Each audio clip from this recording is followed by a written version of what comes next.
ਅਸਲਾਮ ਵਾਲੇਕਮ ਨਜ਼ਰ ਚੌਹਾਨ ਤੁਹਾਡੇ ਨਾਲ ਅਮਰੀਕਾ ਤੋਂ ਰਾਬਤੇ ਵਿੱਚ। ਇੱਥੇ ਗਰਮੀ ਬੜੀ ਚੌਖੀ ਪੈ ਰਹੀ ਹੈ, 32 ਡਿਗਰੀ ਸੈਂਟੀਗ੍ਰੇਡ ਹੈ। ਸਾਡੇ ਲਈ ਬੜੀ ਗਰਮੀ ਹੈ। ਹੁਮ ਜਿਹਾ ਆਇਆ ਥੋੜ੍ਹਾ ਜਿਹਾ, ਕੱਲ੍ਹ ਤੋਂ ਠੀਕ ਹੋ ਜਾਏਗਾ। ਮੈਂ ਉਹ ਜਿਹੜਾ ਕੱਲ੍ਹ ਹੁਜਰਾ ਦਿਖਾਇਆ ਸੀ ਉਹਦੇ 'ਚ ਏਅਰ ਕੰਡੀਸ਼ਨਰ ਵੀ ਨਹੀਂ ਹੈ, पंखा भी मैं सिर्फ कदी कदी चलाना, सिर्फ ਡੀਹਿਊਮਿਡੀਫਾਇਰ है। अच्छा, वो हुजरे तो लोग बड़ा कह रहे सी कि वो बड़ा आप पे तरस आता है, इतने छोटे से इन हालात में रहते हैं। मेरे लिए वो जन्नत दा गोशा, मेरा निकलने ਨੂੰ ਬਾਹਰ ਨਹੀਂ ਦਿਲ ਕਰਦਾ। ਅੱਜ ਉਹ ਬੱਚੇ, ਮੇਰੀ ਬੇਟੀ ਛੋਟੇ ਛੋਟੇ ਉਹ ਬੱਚੇ ਲੈ ਕੇ ਆ ਗਈ ਆਪਣੇ ਉਹ ਦੋਨੋਂ, ਤੇ ਕਹਿੰਦੀ ਅੱਜ ਬੀਚ ਤੇ ਚੱਲਦੇ ਆ। ਤੇ ਜਨਾਬ ਅੱਜ ਸਾਜ ਅਸੀਂ ਬੀਚ ਦੀ ਕਿੱਟ ਹੈ। ਮੈਂ ਬੀਚ ਤੋਂ ਵੀ ਤੁਹਾਡੇ ਨਾਲ ਇੱਕ ਰੂਹਾਨੀ ਨੰਬਰ ਭੇਜ ਦਿਆਂਗਾ ਉੱਥੋਂ, ਠੀਕ ਹੈ ਜੀ। ਇੱਕ ਫੋਟੋ ਸ਼ੋਟੋ ਵੀ ਖਿਚਾ ਲਿਆਂਗੇ, ਬੀਚ ਤੋਂ ਕਬੂਤਰ ਦਿਖਾ ਦਿਆਂਗੇ। ਹਵਾ ਚੱਲ ਰਹੀ ਹੈ और मौसम शाम तक चंगा हो जाएगा। कल तक फिर 30 डिग्री सेंटीग्रेड तक रहेगा। लो जी, कल मैं उन्होंने बड़ा ताबड़तोड़ जवाब दिता। ਉਹ ਮੇਰਾ ਛੋਟਾ ਟੇਬਲੇਟ ਜਿਹਦੇ ਤੋਂ ਮੈਂ ਦੇਖ ਕੇ ਦੱਸਦਾ ਹੁੰਦਾ YouTube ਵਾਲਿਆਂ ਨੂੰ, ਉਹਨਾਂ ਨੂੰ ਮੈਂ ਕਿਹਾ ਭੈਣ ਚੋਦੋ, ਤੁਸੀਂ ਐਡਾ ਵੱਡਾ ਫੋਰਮ ਤੱਲੋ, ਇੱਕ ਸਬ ਇੰਸਪੈਕਟਰ ਭੈਣ ਚੋ ਤੁਹਾਨੂੰ ਡਿਕਟੇਟ ਕਰਨ ਦੀ ਹੈ। ਇੱਕ ਪਾਕਿਸਤਾਨ ਦਾ ਸਬ ਇੰਸਪੈਕਟਰ ਕੋਰਟ ਆਰਡਰ ਹੀ ਬੇਸ਼ੱਕ ਕਨਵੇ ਕਰਨ ਦੀ ਹੈ ਤੁਹਾਨੂੰ, ਨੰਬਰ 1। ਨੰਬਰ 2, ਚਲੋ ਇਹ ਵੀ ਨਹੀਂ ਕਿ ਕੰਡੈਮਡ ਅਨਹਰਡ ਅਸੀਂ ਬਾਹਰ ਬੈਠੇ ਹਾਂ, ਹੋ ਸਕਦਾ ਨੋਟਿਸ ਆਇਆ ਹੋਵੇ। ਵੈਸੇ ਉਹ ਬਾਕੀ 26 ਤੇ ਕਹਿੰਦੇ ਆ ਸਾਨੂੰ ਨਹੀਂ ਆਇਆ, ਜਾਂ ਜਿਹੜੇ ਪਾਕਿਸਤਾਨ ਸੀ ਮਤੀਉੱਲਾ ਜਾਨ ਵਗੈਰਾ ਕੱਲ ਕਹਿ ਰਹੇ ਸੀ। ਫਿਰ ਮੈਂ ਉਹਨਾਂ ਨੂੰ ਕਿਹਾ ਕਿ ਅਸੀਂ ਤੇ ਅਮਰੀਕਾ ਬੈਠੇ ਹਾਂ, ਮੈਂ ਅਮਰੀਕਾ ਬੈਠਾ, ਅਮਰੀਕੀ ਸਿਟੀਜ਼ਨ ਹੈ, ਸੀਨੀਅਰ ਸਿਟੀਜ਼ਨ ਹੈ United States of America the. America ਤੋਂ ਮੈਂ ਚੈਨਲ ਆਪਣਾ ਆਪਰੇਟ ਕਰ ਰਿਹਾ। ਰਜਿਸਟਰ ਹੈ ਪਾਕਿਸਤਾਨ 2010 ਚ ਹੋ ਗਿਆ ਸੀ, ਜੇ ਮੇਰਾ ਟਵਿੱਟਰ ਵੀ ਪਾਕਿਸਤਾਨ 'ਚ ਰਜਿਸਟਰ ਹੋਇਆ ਸੀ। ਇਹ ਐਲੋਨ ਮਸਕ ਬੜਾ ਹਰਾਮਜ਼ਾਦਾ ਹੈ। ਇਸ ਦੱਲੇ ਦੇ ਬੱਚੇ ਕੁੱਤੇ ਬਣਾਏ ਜ਼ਰਾ ਪਾਰਟੀ ਦਾ ਢੂਆ ਮਾਰਦੇ ਆ। ਟਰੰਪ ਇਹਨੂੰ ਅੱਗੇ ਲਿਆ ਰਿਹਾ ਕਿ ਚੱਲ ਆ ਵੋਟ ਤੋੜਨ ਡੈਮੋਕ੍ਰੈਟਸ ਦੇ ਭੈਣ ਚੋਦਾ, ਰਿਪਬਲਿਕਨ ਦੇ ਨਹੀਂ ਵੋਟ ਟੁੱਟਣਗੇ। ਮੈਨੂੰ ਤਾਂ ਲੱਗਦੀ ਟਰੰਪ ਇਹਨੂੰ ਪੈਸੇ ਦੇ ਕੇ ਪਾਰਟੀ ਬਣਵਾ ਰਿਹਾ।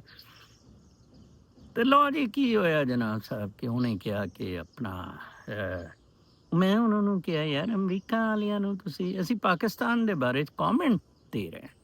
ਸਾਡੀ ਅਗਰ ਇਹ ਪਾਕਿਸਤਾਨ ਪ੍ਰਾਪਰਟੀ ਬੰਦ ਕਰਦੇ ਆ, ਸਾਡੇ ਅਜ਼ੀਜ਼ਾਂ ਨੂੰ ਚੁੱਕਦੇ ਆ, ਤੇ ਭੈਣ ਚੋਦੋ ਅਮਰੀਕਾ ਇੱਥੇ ਕਹਿੰਦਾ ਕਿ ਉਹ ਟਰਾਂਸ ਨੈਸ਼ਨਲ ਰਿਪਰੈਸ਼ਨ, ਤੇ ਅਸੀਂ FBI ਕੋਲ ਜਾਈਦਾ ਇਹ ਉਹ ਤੁਸੀਂ ਇਹਨਾਂ ਨੂੰ ਇੰਦਾ ਜੀ ਹਜ਼ੂਰੀਆਂ ਕਰਦੇ ਹੋ ਪੈਸੇ ਦੇ ਜ਼ੋਰ।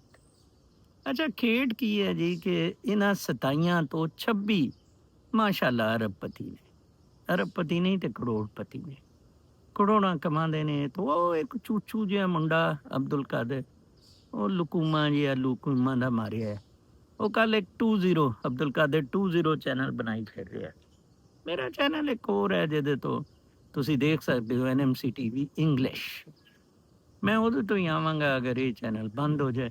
ਮੈਂ ਫੇਸਬੁੱਕ ਲਾਈਵ ਆਇਆ ਕਰਾਂਗਾ, ਮੈਂ ਟਿਕਟੋਕ ਤੇ ਆਇਆ ਕਰਾਂਗਾ। ਟਿਕਟੋਕ ਤੇ ਕੱਲ ਮੈਂ ਇੱਕ ਟੁਕੜਾ ਪਾਇਆ ਵੀ ਸੀ, ਠੀਕ ਹੈ ਜੀ। ਉਹ ਆਹਿਸਤਾ ਆਹਿਸਤਾ, ਟਿਕਟੋਕ ਮੈਨੂੰ ਐਡੀ ਕੋਈ ਪਸੰਦ ਨਹੀਂ। ਅਸੀਂ ਲੱਗੇ ਰਹਾਂਗੇ, ਅਸੀਂ ਡਟੇ ਰਹਾਂਗੇ। ਮੈਨੂੰ ਸਮਝ ਇਹ ਨਹੀਂ ਆਉਂਦੀ। ਮੈਂ ਤੁਹਾਨੂੰ ਜਿਹੜੀ ਚੀਜ਼ ਦੱਸਣ ਦੀ ਕੋਸ਼ਿਸ਼ ਕਰਦਾ, ਮੇਰਾ ਅੱਲਾ ਦੇ ਫਜ਼ਲ ਨਾਲ ਬੜਾ ਨੌਲੇਜ ਹੈ, ਔਰ ਗਾਲੀਆਂ ਸ਼ਾਲੀਆਂ ਮੈਂ ਇਸ ਲਈ ਦਿੰਦਾ ਕਿ ਕਿਉਂਕਿ ਮੇਰਾ ਹੱਥ ਨਹੀਂ ਪੈ ਰਿਹਾ ਇਹਨਾਂ ਦੇ ਨਾਲ ਘਸੁੰਨ-ਮੁੱਕੀ ਹੋਣ ਨੂੰ। ਮੈਂ ਗਾਲੀਆਂ ਦੇਣ ਵਾਲਾ ਬੰਦਾ ਨਹੀਂ। ਉਹ ਬਈਏ ਸ਼ਈਏ ਆਈਏ ਜਰਾ ਆਈਏ ਬੈਠੀਏ, ਉਹ ਮੈਂ ਫਿਰ ਇੱਕ ਮੁੱਕਾ ਟਿਕਾਉਂਦਾ ਸੀ, ਪਾਨ ਦੀ ਗਲੋਰੀ ਸ਼ਲੋਰੀ ਉਹਨਾਂ ਦੇ ਮੂੰਹ ਤੋਂ ਬਾਹਰ ਆ ਜਾਂਦੀ ਸੀ, ਤੇ ਇੱਕ ਢੂਈ ਤੇ ਠੁੱਡਾ ਮਾਰੀਦਾ ਸੀ। ਪੰਜਾਬੀ ਗੱਲਾਂ ਬਾਤਾਂ ਨਹੀਂ ਕਰਦੇ, ਪੰਜਾਬੀ ਐਕਸ਼ਨ ਲੈਂਦੇ ਨੇ। ਸਭਾ ਨਾ ਯਾਰ ਵੇਟ ਚੁੱਕੀ ਦੇ ਹੈ ਡੰਬਲ 15 ਸੌਰੀ 10 ਪਾਉਂਡ, 5 ਪਾਉਂਡ, ਬਾਅਦ ਤੋਂ ਕਦੀ ਕਦੀ 8 ਪਾਉਂਡ ਵਾਲਾ ਵੀ ਚੁੱਕ ਲਈਦਾ ਹੈ।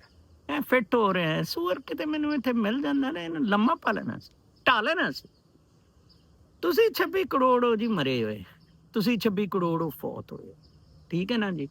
ਉਹ ਜੋ ਮਰਜ਼ੀ ਕਰੇ। ਮੈਨੂੰ ਲੋਕ ਕਹਿੰਦੇ ਨੇ ਕਿ ਨਜ਼ਰ ਸਾਹਿਬ ਤੁਹਾਨੂੰ ਕੀ ਮਸਲਾ ਹੈ ਇਸਰਾਈਲ ਦੇ ਤਸਲੀਮ ਕਰਨ ਨਾਲ।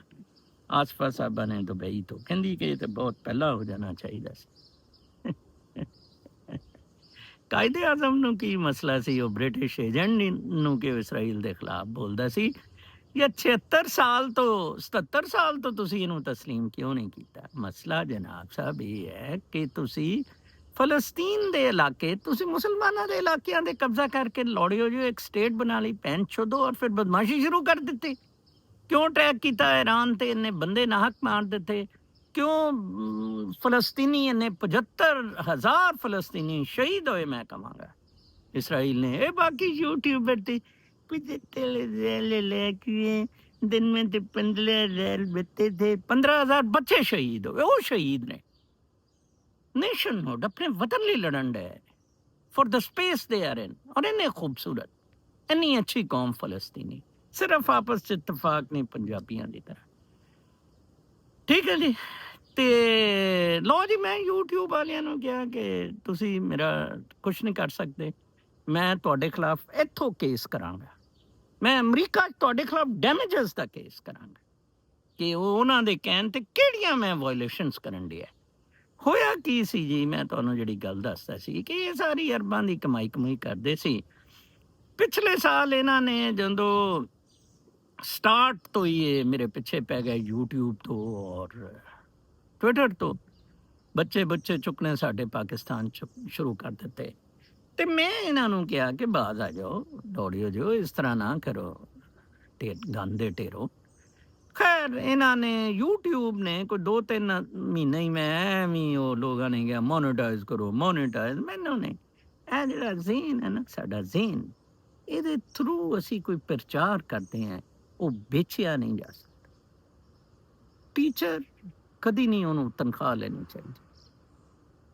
ਮੇਰਾ ਫੇਵਰੇਟ ਜਿਹੜਾ ਆਪਣਾ ਫਿਲਾਸਫਰ ਹੈ ਆਪਣਾ ਸਪਿਨੋਜ਼ਾ, ਕਦੀ ਟੀਚਰ ਕਿਤੇ ਨਹੀਂ ਬਣਿਆ। ਦੋ ਮਸਲੇ ਹੁੰਦੇ ਆ, ਇੱਕ ਤੁਸੀਂ ਪੈਸੇ ਨਹੀਂ ਲੈ ਸਕਦੇ।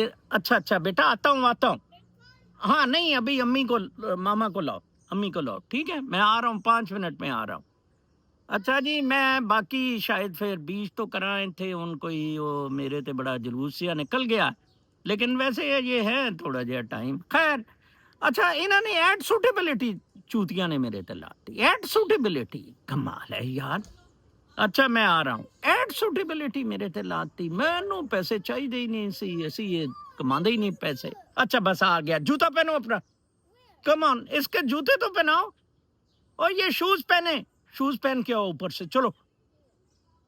अच्छा तो ये सूरत हाल हुई जनाब साहब। तो मेरा मोनेटाइज नहीं। लो जी, बाकी हिस्सा फिर मैं सी तो करदा, इनू मैं पार्ट 1 डिक्लेयर करना है, ठीक है जी। उतो फिर मौज में लग